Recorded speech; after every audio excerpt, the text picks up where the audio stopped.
moko oyo swaka apôtre Idi Amin elinzoke mbombo na se etomboli lelo likolo. topesi bino mbote mingi bana nyonso ya nzambe pe bakategorie ya bato nyonso oyo bozolanda biso na apôtre Idi Amin Char TV. Eza chaîne oyo ezali 100% makambo ya bonzambe.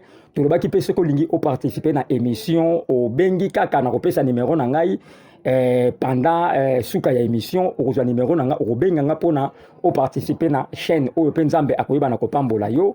Na micro ezali ya bino Pasteur Flamme d'Angola, na caméra tozali na évangéliste Cédric Makela l'homme valable. Mikolo eleki awa tomonaki apôtre T alekaki na émission parce que azali les représentants légaux, il y a plusieurs églises.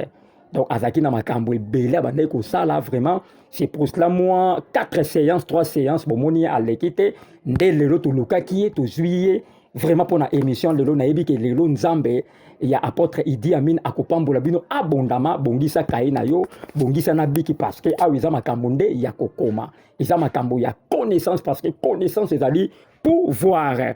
Donc na gauche na ngai nazoyamba déjà invité na ngai l'homme de Dieu l'évêque Idi Amin Linzoke Char que je dis bonjour l'homme de Dieu. Et bonjour Pasteur Flamme, notre grand journaliste. Ok, merci papa ya bana ebele nalingi oyebisa biso boni santé ya église, boni santé ya ndako na yo. Grâce et grâce. Notre Dieu azana contrôle na nyonso. Tout va bien. Ok, l'homme de Dieu lobi ngolu kaka likolo na ngolu pe nzamba za na contrôle ya nyonso vraiment papa ya malama loba kaka ba pesa ba assurance kaka ya bongo na bana vraiment nzambe apambola ye mokako soit na ye. L'homme de Dieu ça fait un bout de temps, moi quelques parce que un jour est égal à 1000 un pas nzambe. Au sali moi 4 séances 3 séances au l'équité bato ba monio te bato ba réclama ki ba bi mais ndenge nini papa l'équité ba mikolo boye na lingaki yo moko oyebisa bandeko bana na nzambe bazolanda yo na 4 coins monde ba séance o ezalaki di à quoi.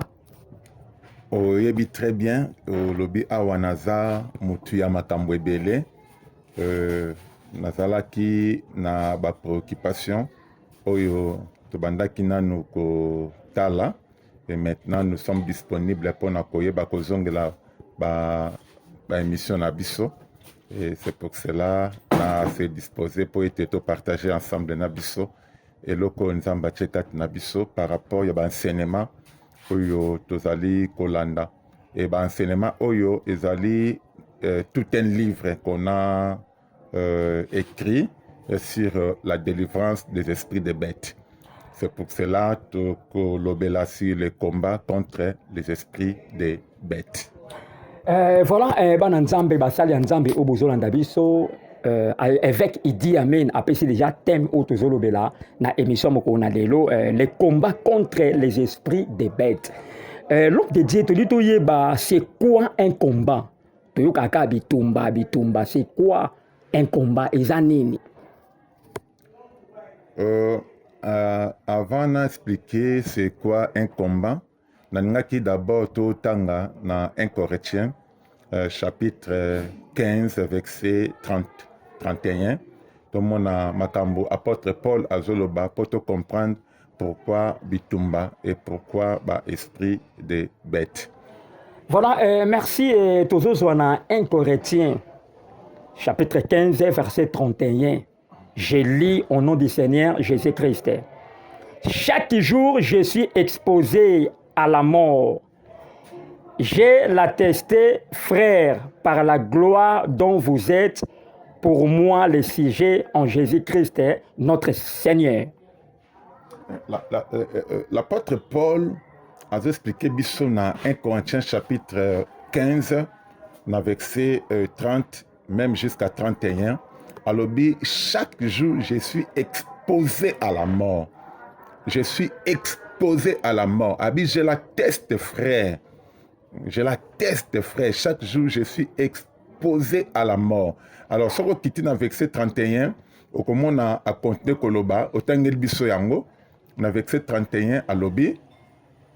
Verset 31, on a dit chaque jour, je suis exposé à la mort. Je l'atteste, frère, par la gloire dont vous êtes pour moi le sujet en Jésus-Christ notre Seigneur. Verset 32. Verset 32, je continue. Si c'est dans des vies humaines Si c'est dans des vies humaines que j'ai combattu contre les bêtes à Éphèse, que j'ai combattu contre les bêtes à Éphèse, quel avantage me revient-il si les morts ne ressuscitent pas? quel avantage me revient-il si les morts ne se ressuscitent pas? Mangeons et buvons, car demain nous mourrons. Mangeons et buvons, car demain nous mourrons. Omoni, apôtre Paul, à Zoloba, je suis exposé chaque jour à la mort. Chaque jour, exposé à la mort.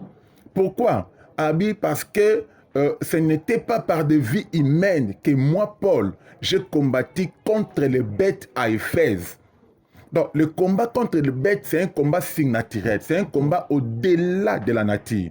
Et l'apôtre Paul a dit, si les morts ne se ressuscitent pas, alors quel avantage chaque jour et puis qu'on s'exposer à la mort? Si les morts ne se ressuscitent pas, Okay. mangeons et buvons, car demain nous mourrons. Cela veut dire, dans la vie chrétienne, pour que quelqu'un a mené une vie chrétienne heureuse, une vie chrétienne où sa destinée est à la meilleure, la personne doit combattre les esprits des bêtes, ou la personne doit combattre les bêtes. Alors, ce qui est plus loin, au commande Abi, je suis exposé chaque jour à la mort. Alors, pourquoi l'apôtre Paul continuait toujours à combattre?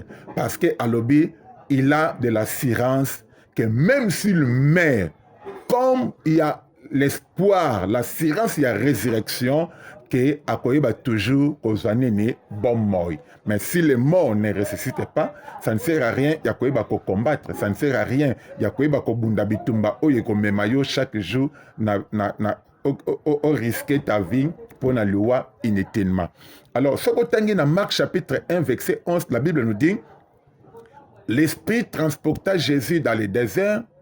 Là, il fut tenté par Satan. Il était avec les bêtes sauvages. Oui, oui. Même le diable, pour combattre Jésus, il savait très bien, il est le roi des rois, le seigneur des seigneurs, il est le créateur du monde, il est le sauveur du monde. Satan, le diable, a quelque chose, les bêtes, pour être renforcer force naïe, puissance naïe, pour venir combattre Jésus. C'est pour cela que le combat contre les esprits des bêtes. L'apôtre Paul a combattu les bêtes à Éphèse. Et dans la vie chrétienne, il y a apôtre Paul. Il n'y a pas une ville où l'apôtre Paul a battu une grande résistance, si ce n'est que la ville, il y a Éphèse. Et c'est pour cela, Makambunyo Soni Salamaki, pourquoi? Parce qu'il y avait la présence des bêtes féroces. Il y avait la présence des esprits des bêtes. Même Jésus, qui est notre modèle, qui est notre sauveur, qui est notre Seigneur, et pour amener une vie chrétienne sur la terre, il y a eu un combat farouche contre Banani, les bêtes. Parce que Satan azalaki na ba bête pour na koyeba ko combattre notre Seigneur Jésus-Christ. Voilà, merci na balandinyo so bozolanda biso vraiment beau partager émission oyo pe to yebisa ki biso to sabonaka. Donc partageaka émission oyo avec amour parce que ezali parole de Dieu oyo ezopesa bato connaissance oyo ezokangola bato. Voilà, l'homme de Dieu tozolanda yo avec beaucoup d'attention. Tunga to lo baboye, est-ce que combat contre les esprits des bêtes ezakaka uniquement pour nos fidèles, pour nos bandimi, ou bien ezotala pe basali ya Nzambe? C'est ça question que nous avons posée. Le combat contre les esprits des bêtes concerne tout le monde. Ok. Et moto nyonso oyo alingi a kota na dimension mususu, a kota na gloire na ye, a mener une vie chrétienne pieuse et heureuse. Aïba ko se distinguer na kat na mokili oyo, aïba ko accomplir mission na ye avec succès. Et cet homme-là, cette personne-là, vouloir ou pas, croire ou pas, c'est d'une manière contraignante à koleka nabitumba, naba bête, topé naba esprit de bête. Alors, lorsque tu solo ba di kambu ya combat, un combat, c'est tout simplement une adversité armée qui se bat. Ok. Une adversité armée qui se bat. C'est ça le combat. Ok. Et tout le monde a na combat, il y a les ennemis, il y a l'adversité. Et lorsqu'on voit l'adversité, on peut voir aussi il y a les ennemis. Tout ça n'a pas adversaire, tout ça peut n'a pas ennemi. Oui, Bible lobby, assieds-toi à ma droite jusqu'à ce que je ferai de tes ennemis tes marches-pieds. Ba ennemi na biso place na bango ezali na se makolo na biso. Amen, amen. Na se ya makolo na biso. Amen. Là, c'est une place appropriée pour nos ennemis. Mais nos adversaires, place na bango ezali en face na biso. Amen. David a dit, il met devant moi une table en face de mes adversaires.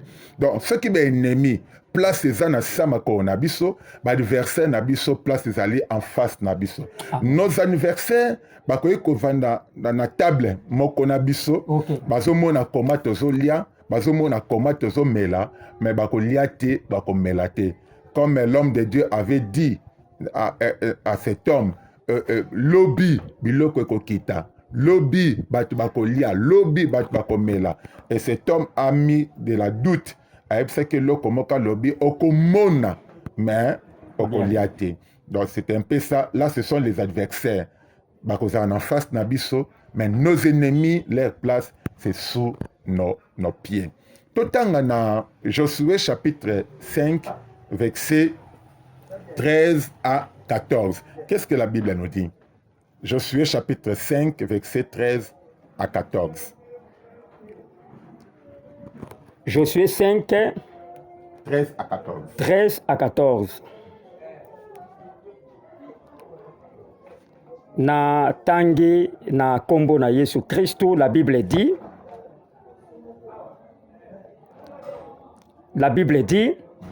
comme Josué était près de Jéricho, il leva les yeux et regarda.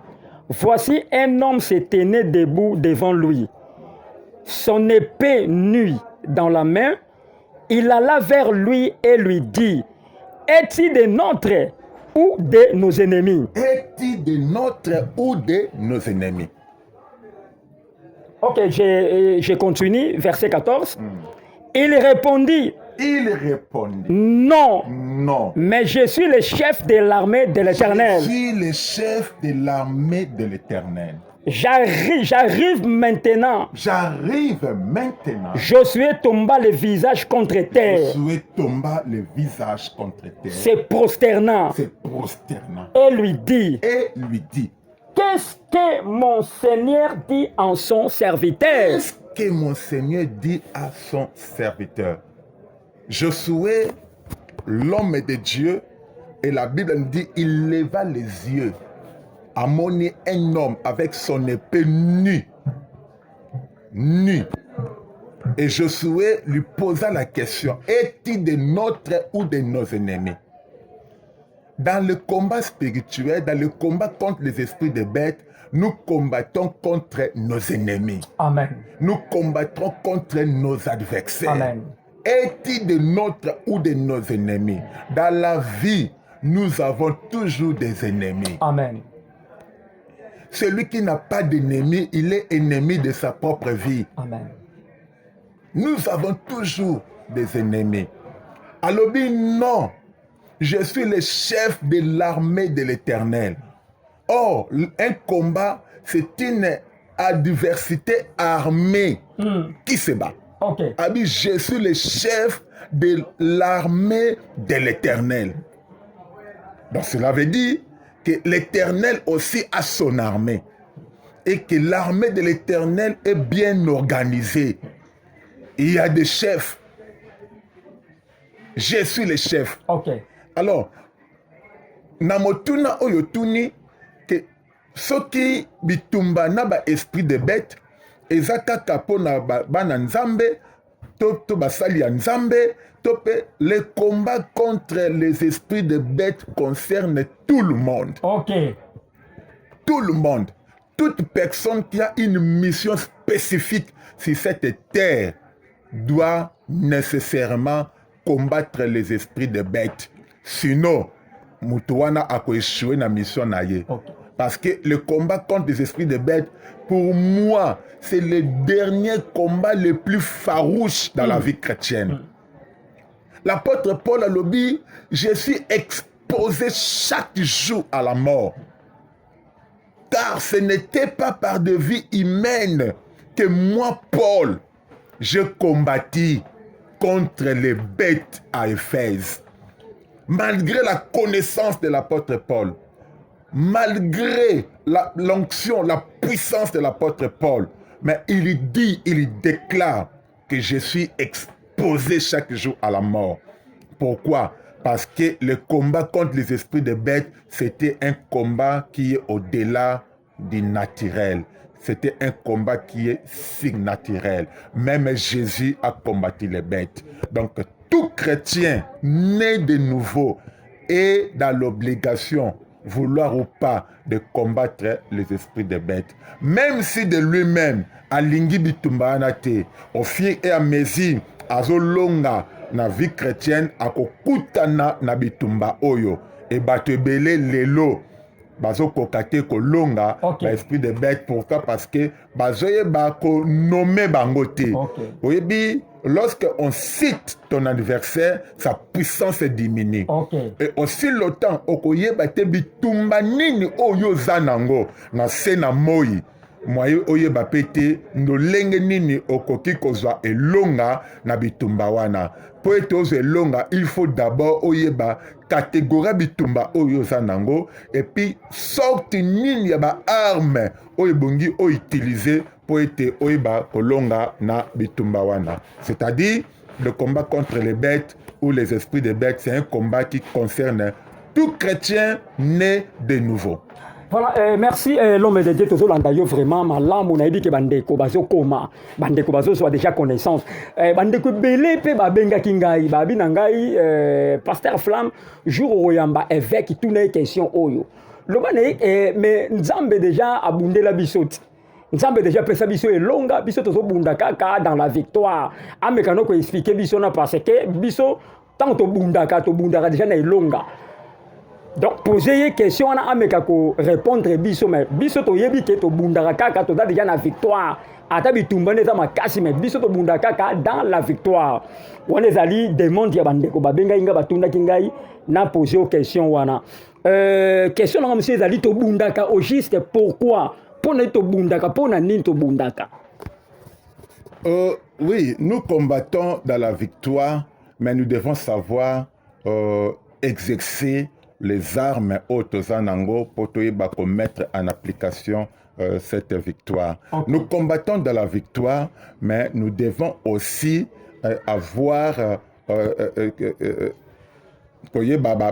principe, comment utiliser les armes. Nous combattons dans la victoire, et comme la Bible nous dit, Jésus-Christ est venu pour sauver le monde dans toute son entièreté. Mais est-ce que Batunion se va sauver? Non. Non. Mais pourquoi?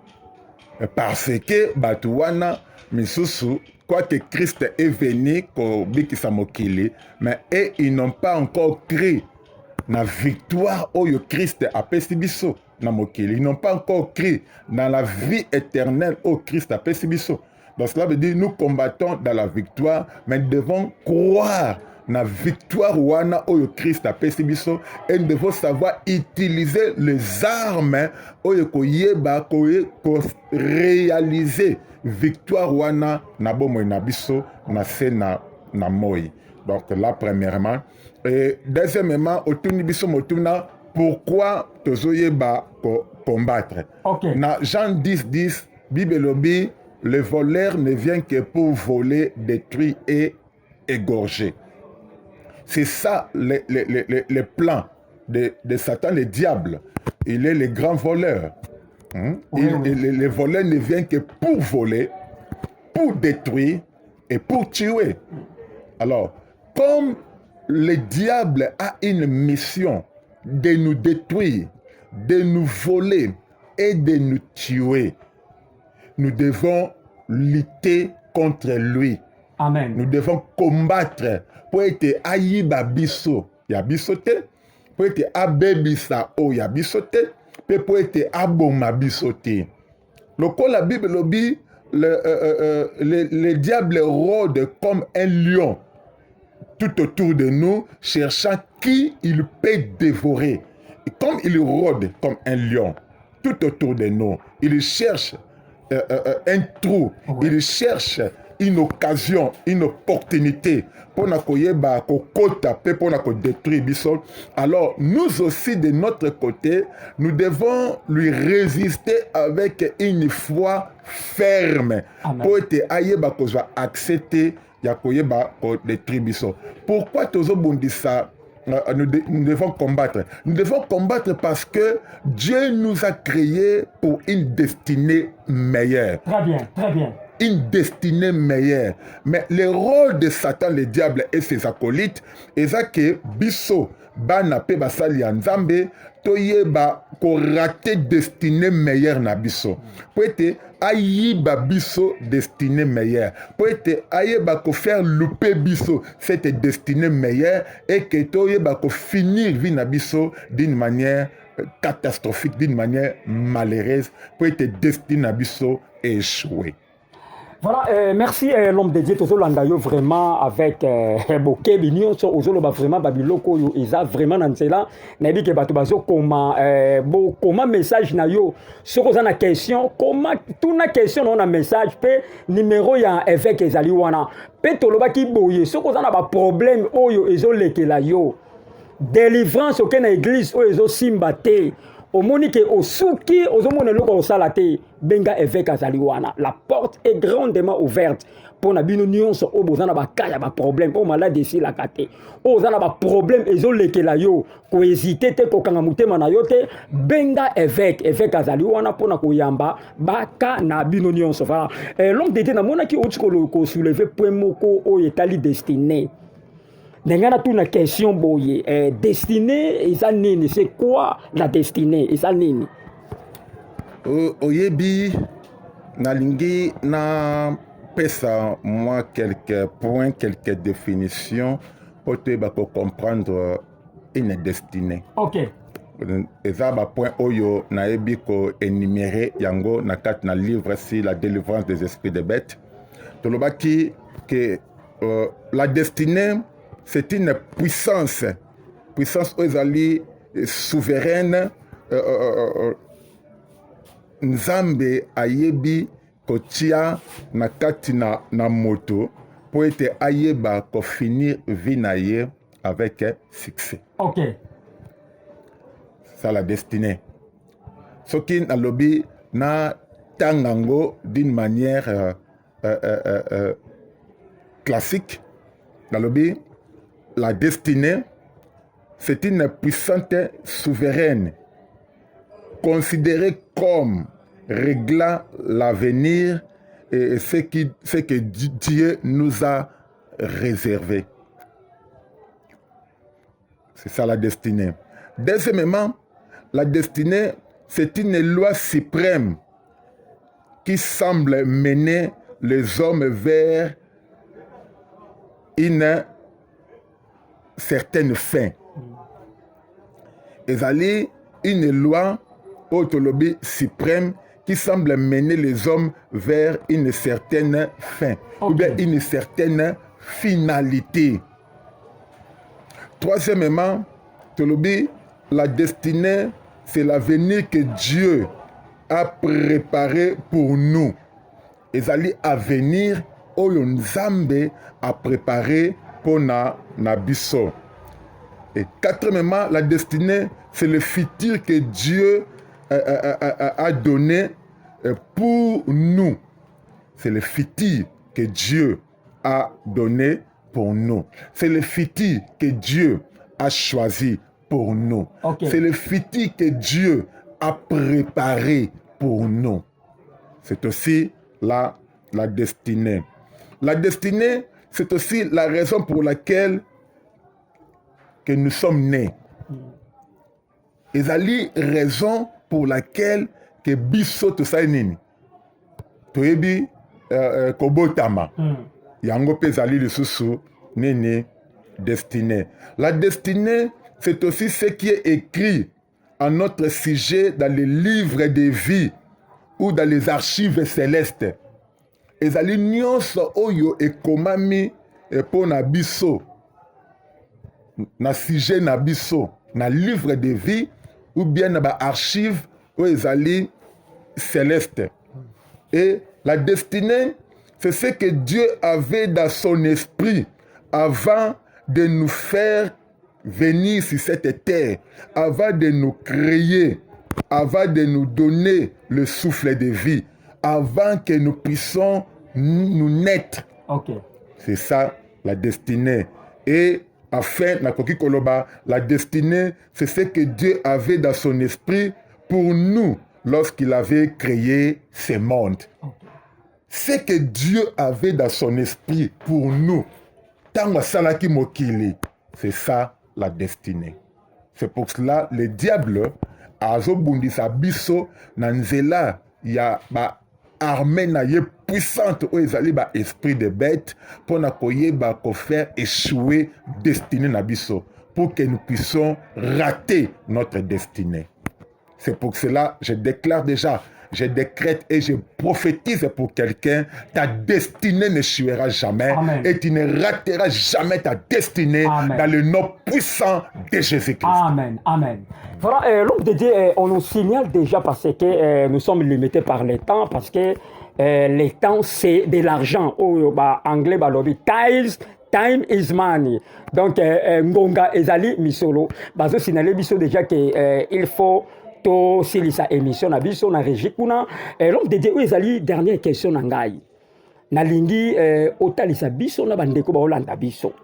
Quelles sont les armes utilisées nous devons utiliser na combat contre les esprits de bêtes ba minduki nini otoyi ko salela na bitumba oyo ya molimo ya banyama meka kopesa biso mwa mayele wana toyeba ba nini tokosala mpona tolonga bitumba oyo ezotelemela biso ezotemela bafamille na biso. Oyebi dans chaque guerre esengaka ba armement oyo ezali spécifique na dimension ya bitumba wana. Et il y a même dans ce monde il y a une loi, les lois de guerre. Ok. Mibeko bitumba.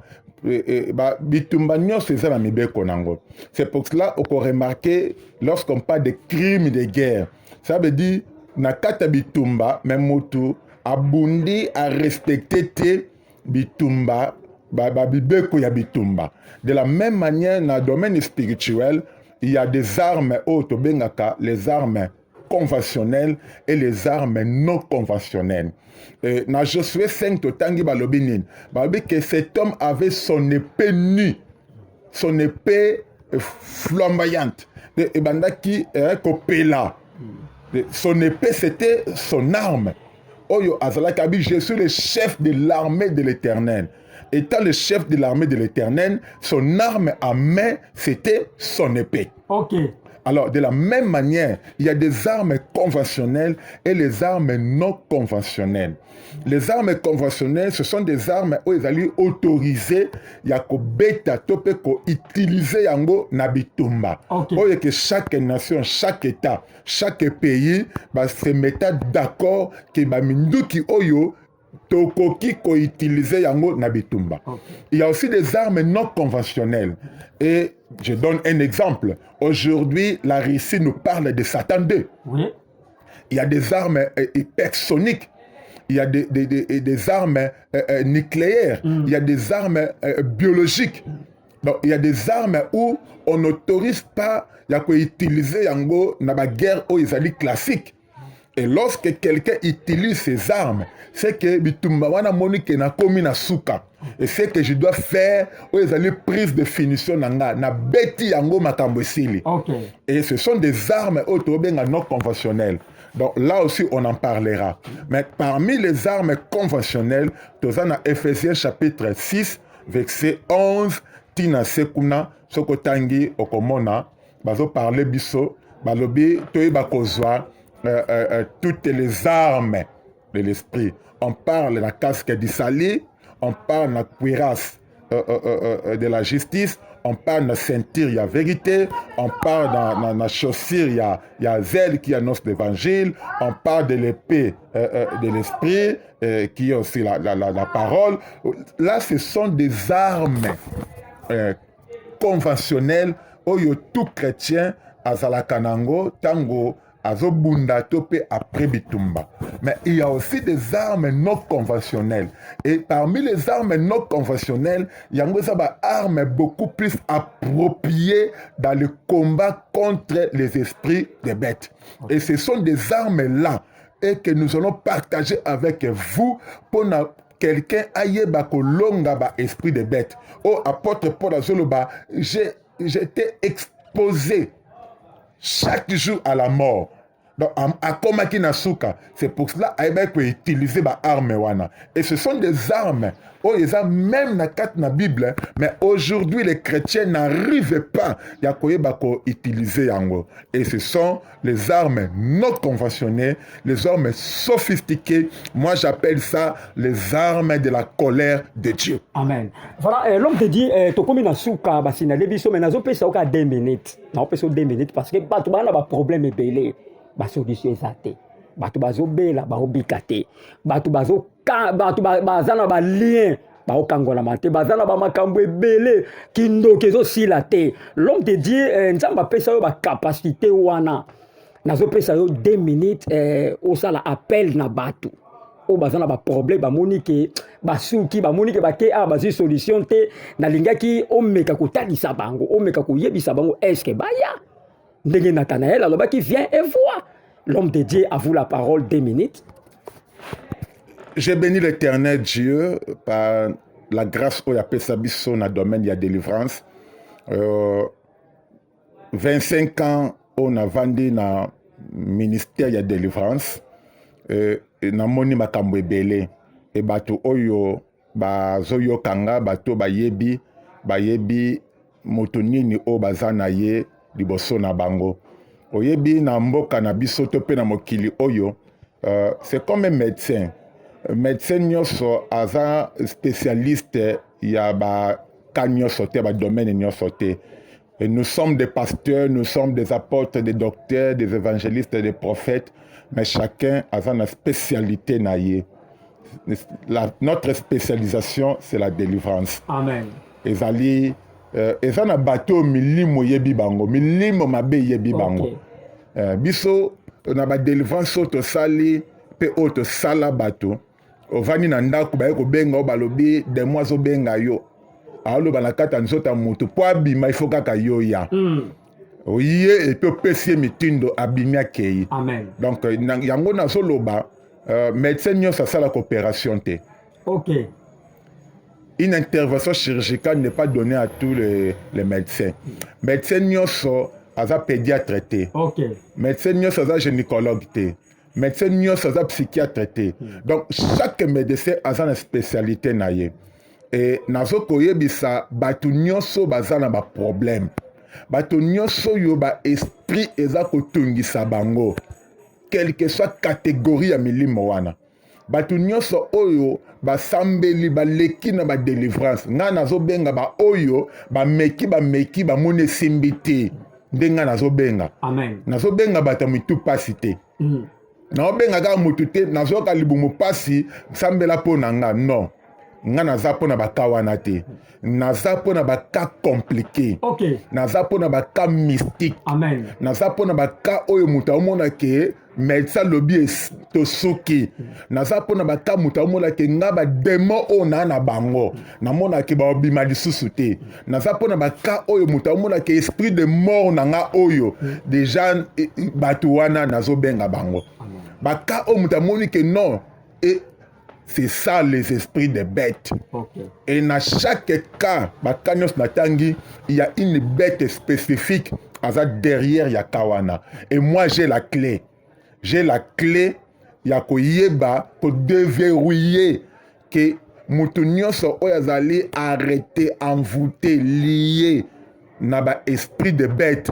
J'ai des clés pour déverrouiller Batouana, pour porter des solutions pour na koyeba ko mema délivrance pour na koyeba ko sala ete ba bima na ba prison satanique maléfico démoniaco sorcellerique ba bima pour ba ko mener une vie chrétienne heureuse, même une vie heureuse sur cette terre. C'est ça batuana nazobenga na numéro nangezali 081 26 99 99 4 081, comme on dit, plus 243, 081, 26, 99, 99, 4, topé, plus 243, 84, 66, 33, 600.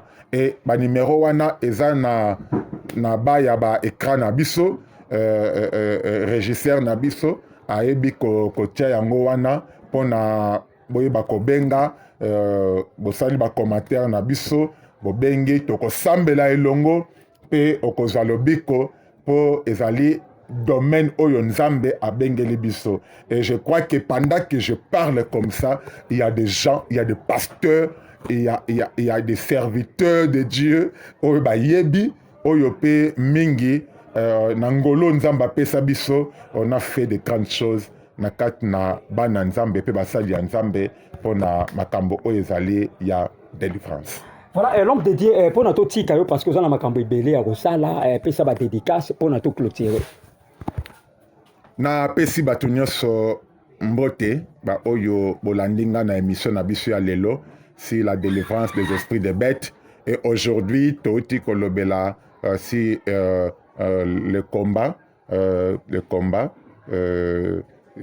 mbote na bino nzambe a pambola bino na lingi bino mingi, et je suis là pour vous. On a koyeba comme ma solution na ba problème na biso na lobaka toujours Dieu nous a formés, Satan nous a déformés, l'église nous a informés, mais Jésus-Christ est venu pour nous transformer. Et tout cela on le fait au nom de notre Seigneur Jésus-Christ au travers de l'onction oyo ayebi ko déposer katina biso. Merci, que Dieu vous bénisse. Voilà, merci bana nzambe nyonso oyo bozwa ki opportunité ya kolanda biso lelo église Les Rochers Sali ezana kilt munene lelo et organisaka kilt ya combat pe ya délivrance yo oyo zana ba problème. Donc chaque mardi tozaka na kilt ya enseignement Bambeli numéro 24 point Khartoum na commune ya Ngiringiri. Les Rochers Sali ezali esika apôtre Idi Amin à Evraka. Donc on est allé maison mère au balabag ezali base ezali communauté munene, mais on est allé maison mère esika apôtre Idi Amin à Evraka asai la kanzambe na Les Rochers Sali base na Ngiringiri ezali na balabala Bambili numéro 24 na coin Khartoum na commune ya Ngiringiri. Voilà na monde l'homme dédié aux gens likamba koloba.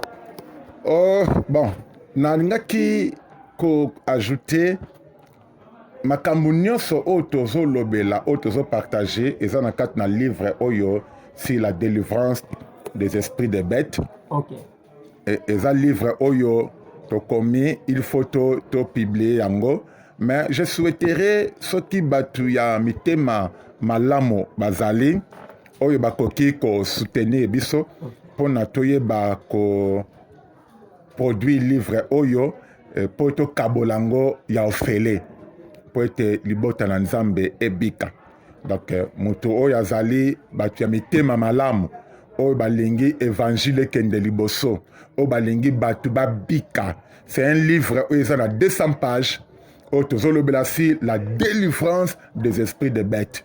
Et il y a des serviteurs de Dieu mwandambo yebimaki basala nzambe mingi bazwaki yango mingi basepelaki nango et tozata na lomo côté. C'est pour cela bata mitema malamu au baza na États-Unis, au baza na Europe, na Asie, na Afrique, pourquoi pas na RDC, bakoki ko contacter biso na le P oyo baza nango bayebi ko mettre yango na disposition soit na imprimerie moko biso to memi kaka maquette na biso po ete bayeba ko sala ba livre oyo et permettre biso to kabolango gratuitement na bandeko po ete bazwa lobiko. Ils appellent le seul moyen où bazo contribuer pour la connaissance, pour l'épanouissement, parce que la Bible nous dit nous connaîtrons la vérité et la vérité nous affranchira.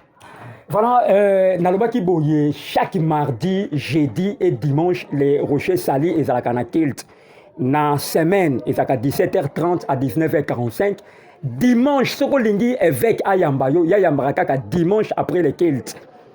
Ndeko Zolandangai, na pesaki déjà adresse ezali na balabala Bambili, numéro 24 na coin ya Khartoum, na commune ya Ngiringiri. Sokolingi évêque Ayambayo, beaucoup de face à face. Asunga on a ba problème aux yango yaka kaka dimanche auto bandaka kilt na 9h juste tina au plus tard 12h pile to silisaka yaka eveka yambayo kuna ba cheto ezalaka te soko ye ako yambayo gratuitement pe okomona loboko nzambe à travers ye batu nyonso oyo nazo pesa ba dédicace awa bo soutenir œuvre oyo ya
Boko oyo swaka apotre Idi Amin elinzoke mbombo na se etomboli lelo likolo.